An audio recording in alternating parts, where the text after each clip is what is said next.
बादशाह अकबर कई दिनों से बहुत परेशान थे। उनका पेट ठीक से काम नहीं कर रहा था और वे बार बार बीमार पड़ रहे थे। राजवैद्य से लेकर राज्य भर के बड़े बड़े वैद्य भी आकर देख चुके थे, लेकिन कोई भी उनकी बीमारी का सही कारण नहीं खोज पाया। अकबर का पेट दर्द बढ़ता ही जा रहा था और अब तो दरबार में भी कम ही बैठते थे। दरबारी इस बात को लेकर चिंतित थे। बीरबल भी सोच में पड़ गए थे कि आखिर ऐसा क्या हो सकता है जो इतनी दवाइयों के बावजूद ठीक नहीं हो रहा।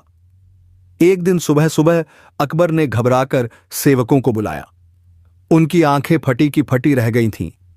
वे गुस्से में बोले, मुझे तुरंत बीरबल को बुलाओ।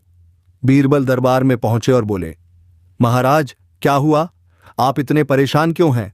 अकबर ने थरथराती आवाज में कहा, बीरबल, मैंने अभी अभी अपने पायखाने में एक बहुत बड़ी केंचुआ देखी। अब समझ आया कि मैं क्यों बीमार हो रहा था। यह केंचुआ मेरे पेट से निकली होगी। दरबारियों में खुसर पुसर शुरू हो गई। कुछ अपनी हंसी रोक रहे थे तो कुछ हैरान थे। बीरबल मुस्कुराए और बोले, महाराज यह गंभीर मामला है, लेकिन पहले मुझे उस केंचुए को देखने की अनुमति दें। अकबर ने सेवकों को आदेश दिया कि वे उसे लाकर दिखाएं।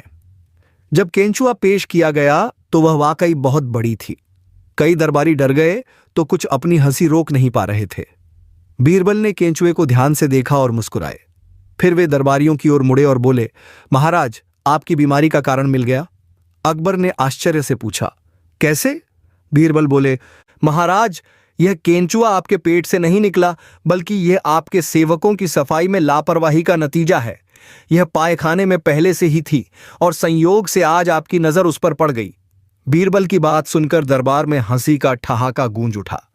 सभी दरबारी और मंत्रीगण हंसते हंसते लोटपोट हो गए। अकबर भी अपनी मूर्खता पर हंसने लगे।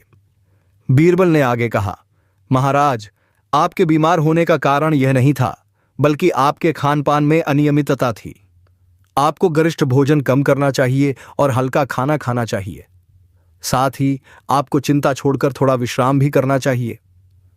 अकबर को अपनी गलती समझ में आ गई।